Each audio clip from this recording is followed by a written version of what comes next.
Ladies and gentlemen, boys and girls, warshippers of all ages, welcome back to YouTube. My name is SeaRaptor, and today we are going to bring you guys another first look video, this time at the winner of last week's poll. This is Tier 10 French destroyer Cassard.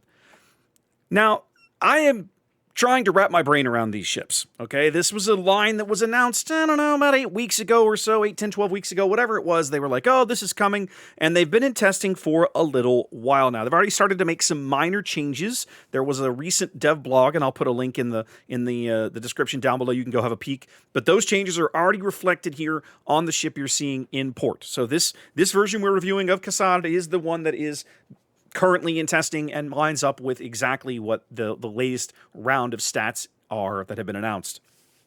This is a weird boat, guys. This is a weird boat. It's a torpedo-centric French destroyer with a brand new torpedo mechanic that we're going to talk about when we get there. I am looking over the ship. I'll go ahead and preface the entire video by saying this. I'm not sold, right? I love destroyers. I'm not entirely positive what it is you're supposed to do with this thing. It wants to be a torpedo-centric destroyer. That's fine. A little bit it feels like it wants to be Benham, but I feel like Benham already does this better. Now, granted, Benham is Tier 9, not Tier 10, and she's tech tree. She's premium, not tech tree.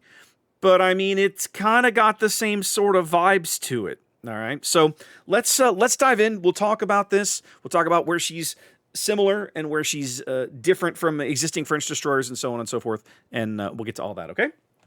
All right, so let's talk about Cassard. First thing up, we have Survivability. 20,500 hit points is, it's fairly, well, truth be told, it's a little on the low side for a Tier 10 destroyer in the modern game, right? This is not Cassard, this is not Marceau, which both have over 20, what is it, like 20, basically the next best thing to 22,000 HP. So you're about 10, 12% off of that mark. Now, 20,000 hit points is nothing to sneeze at. You're in the same ballpark as Grozavoy. You're ahead of Shimakaze. You're ahead of Holland. You're ahead of quite a number of ships. You're ahead of Yu Yang. But there's a whole lot of Tier 10 destroyers these days that have way more HP at this, HP than this. Excuse me. Right? Forder Sherman, Haberoffs, Delny. The two other Frenchmen that we just mentioned. You are actually ahead of Z42, which is interesting. You're actually even ahead of Z52. It's unusual. The Germans, you know, some of the middle tiers have like some of the best health pools for destroyers, but up here at Tier 10, not anymore, unless you're talking about Elbing, which of course runs away with this category at over 30, basically 31,000 health to start, and then just goes up from there. But Elbing's not really a destroyer, let's be honest. Anyway, bottom line is your health pool is adequate, but it's not anything to get excited about. Okay, don't throw your. This is the kind of ship you don't want to throw away your health stupidly, and you don't want to make you don't want to make bad decisions early. Armor, LOL. Like I like to say with a destroyer, LOL. You have no armor. You're going to get shot. You have 19 mils throughout, like a typical destroyer in this tier. If you get shot, you're going to feel it. It's going to hurt bad. Don't get shot. Maneuverability and concealment. Now, here's where things start to get really wonky. If you're used to the French destroyers, you're used to them being speed demons. Cassard is not that. In fact, Cassard is basically the slowest Tier 10 tech destroyer in World of Warships. There are a handful of destroyers slower than this. They are premiums. I'm looking at you, Trump, and Forrest Sherman. But that's it. Every other Tier 10 destroyer is faster than you. Even middling kind of boats like Daring, which is not known for its speed, is faster than you. This starts to become a bit of an interesting conundrum, I think. Now, we're going to talk about a little more about this in Consumables. One of the points that Wargaming makes in their little description of these ships is that if you're kind of caught in a mid to close range gunfight without your consumables, you're probably dead. I'm kind of inclined to agree with this. I mean, think about taking this ship up against a Kleber that outruns you by 10 knots, a full 20% faster than you are, third again faster than you are. You're dead. You're dead. You cannot run that guy. You have no smoke. We'll get to that later. Like, ugh. I'm not. You begin to start to see why I'm not sold. Like, I don't know. Okay, so speed, very, very bad. Not an asset of this ship. 16 on the turning circle, 4.5 on the rudder shift. I'm trying to think about what this ship is going to handle like, and I'm trying to look across the list here for something that's kind of a contemporary. I'm looking for something that's got this turning circle and about this speed. I mean, this is, gosh, this is actually a best in tier turning circle, I think. No, it's not. It's not best tier. It's close. It's on the. This is a good turning circle, and the rudder's quite responsive. But the speed is rough. Yeah, I think positionally this is going to be one of the most difficult tier 10 destroyers to play, because once you're in a position, man, you ain't going nowhere, and you just really don't have many great tools to escape. Now, detection-wise, all is also not hunky-dory, right? As has become the norm in the last 5-ish years, this is not a super stealthy boat. She's not going to be competing with Gearing and with Gearing and Shimakaze for the best in-tier detection. A full stealth rig Cassard is going to come in at just a shade over 6 kilometers, call it 6.1, should be about right. That's competitive, right? There's a lot of tier 10 destroyers in that range, but you can't escape. You have no smoke. Those ships probably do, depending on the ship. Like Holland doesn't, but I mean, the overwhelming majority of destroyers have some sort of escape mechanism, and you don't. So, slow speed, below, I'd say average detection, and maybe even above average handling. So, not so rosy in this department. Main battery is not bad, actually. These are Marceau guns, essentially, as near as I can figure. These are double-barreled French 127mm turrets on a 3.5-second reload. Their turret traverse is a little worse than Marceau, unless I've checked the numbers, and I didn't check before I got into the video. What I have on my sheet is maybe old data, but bottom line is, I mean, 10-second turret traverse is not that bad. Out to 12.6 kilometer range, you'll be able to harass people with these guns. Think of them like a Gearing, right? Same idea as a Gearing, right? You'll be able to harass battleships at long range with these guns. And on this kind of reload, you might be able to win some mid to late game gunfights with these guns because your reload is so quick, and because, blessedly, I should have mentioned this in Survivability, you do still have the fancy French damage saturation mechanics. Record scratch. Let's back up for a minute. One of the weird things that French destroyers get that like nobody else does is that past a certain point, their hull modules will start taking reduced damage. So in other words, the more damage you inflict upon a French destroyer, past a certain point, you're still throwing HE shells at him. Why is he harder to kill? Why is he not dying? Because the hull becomes saturated, and your shells will continue to do damage, but they will do less damage than they were doing up to that damage saturation threshold. So French destroyers, like Cassard, like Marceau, can be very, very irritating to kill in a long-term gunfight or over the course of a game. They don't get a heal, right? But they have that little bit of health advantage that kind of maybe gives them a one-up against another gunboat. Cassard gets that same advantage, but she's not really a gunboat, and she doesn't want to be courting early gunfights. She doesn't have the speed to court early gunfights. If she ends up accepting a gunfight in a mid-game and a late-game situation where she's got a health advantage, okay. And in my mind, you have to think of it like a Gearing, right? You go into a gunfight looking to run away, kite them until they're and shoot at them until they're dead. But go into that with like a 2-to-1 health advantage, and you might come out on top. If you go into that under health or even, depending on the opposing destroyer, chances are you may not come out again. That's my read of this, okay? Other than that, these are Marceau guns. If you own a Marceau, if you've played a Marceau, these are Marceau guns. You just have one less turret. Marceau coming in with 4 turrets, and Cassard here only having 3, giving up this forward, the super firing turret up forward for this, what I have to presume is this 57mm, this little AA mount here.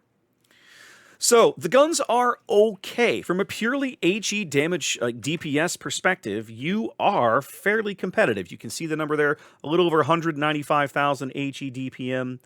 Like, that is in the top third of Tier 10. So, the guns are not unusable, but they're not the main focus of the ship. Now, let's talk about what probably is, and that is these torpedoes. Okay, weird things. There's a lot to cover here. For starters, you have 4 launchers, 2 on each side. This is the same torpedo layout you're used to seeing if you've played Kleber. Now, what's nice about these torpedoes, for starters, is they get pretty good reloads for what you're getting, okay? Have a look at that damage number.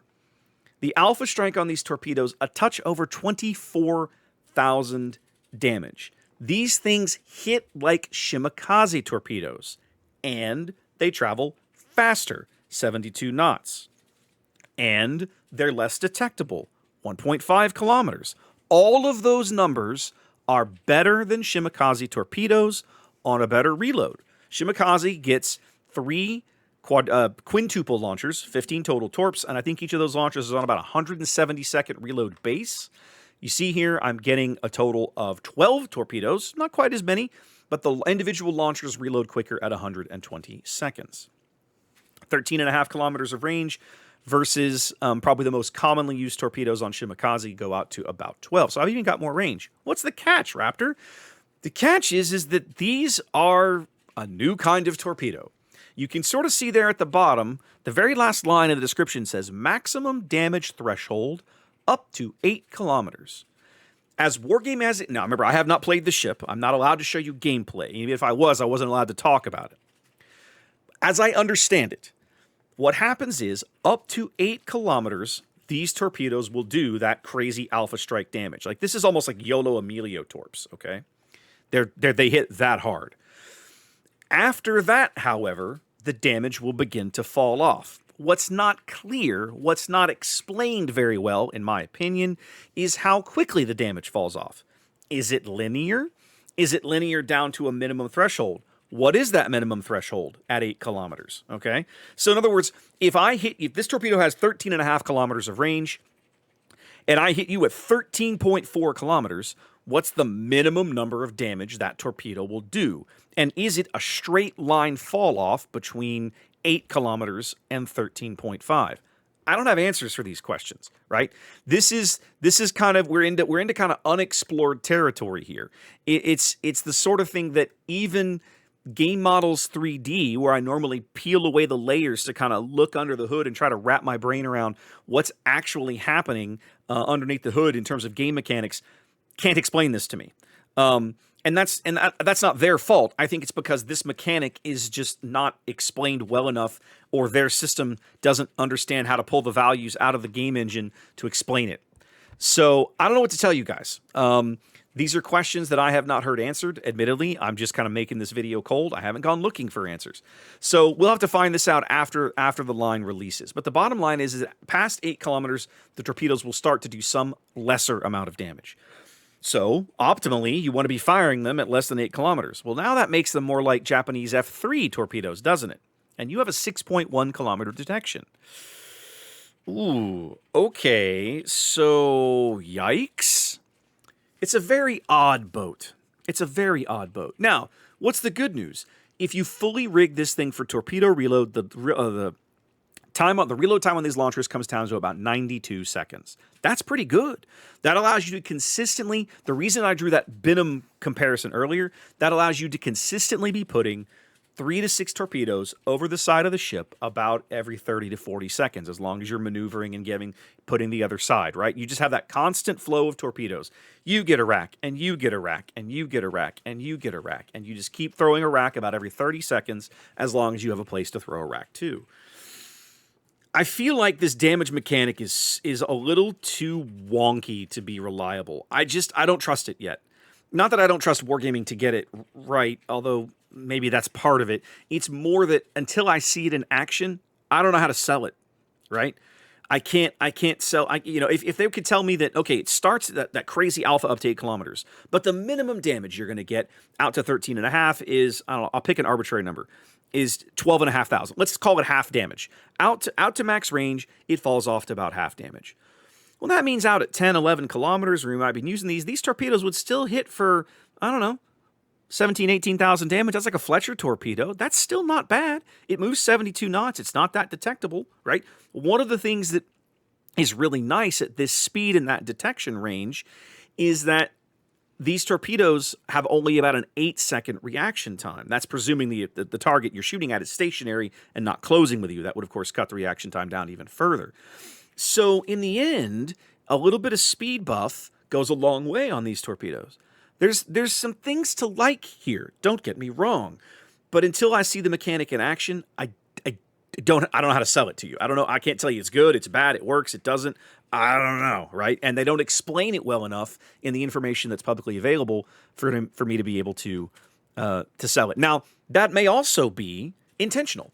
This may be that maximum damage at minimum damage at maximum range might be a value they're still playing around with and testing. I don't know. They haven't said, and they're not telling us. So, anyways, but the torpedo. This is obviously a torpedo-centric destroyer, but the torpedoes behave very, very oddly.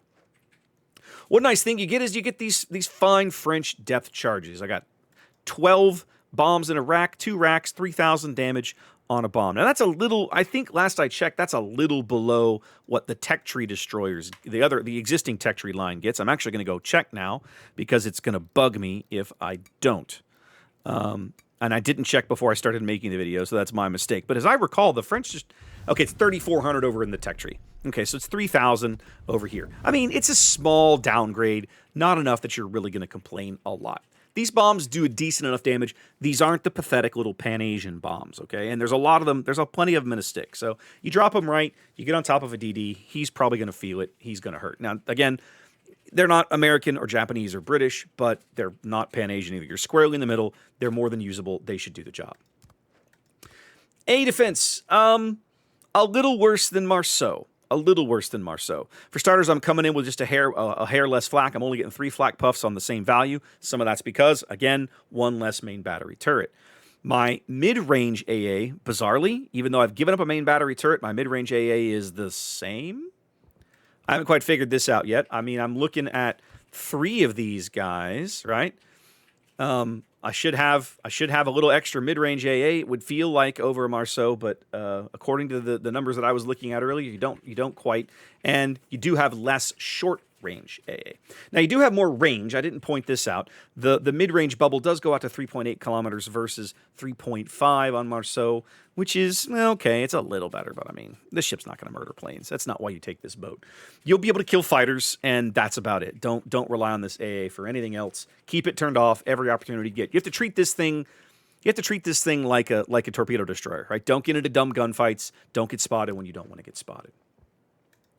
Quick look over the rest, right? Obviously, I'm looking at the same. Obviously, it's a tier 10 boat. I've got all 6 consumable slots all 6 upgrade slots available.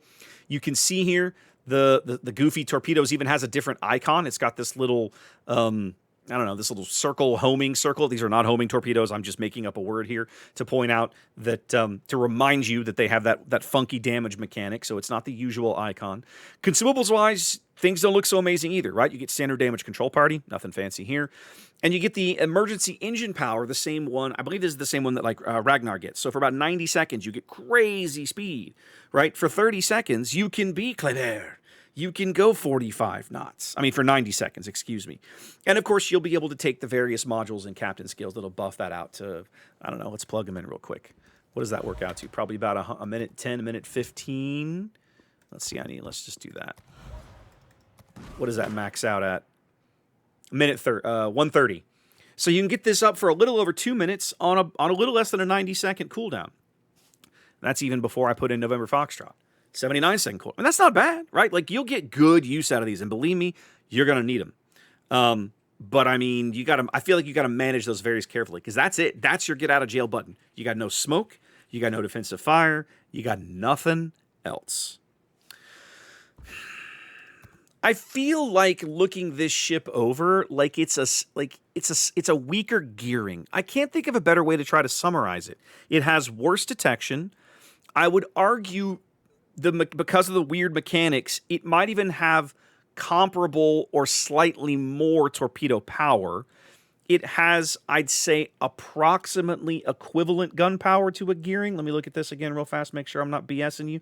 No, the HE DPS is about right. Now, the turret arrangement here with the super firing pair back aft versus up forward is more conducive to kiting away, whereas, of course, gearing has the reverse. She has super firing pair up forward and the single turret aft.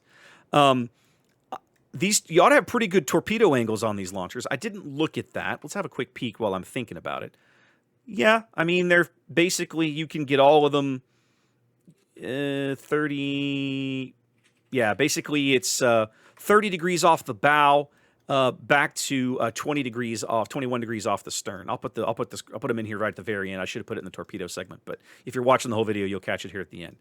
So you've got good torpedo angles. That's nice. That's something that gearing can't necessarily claim.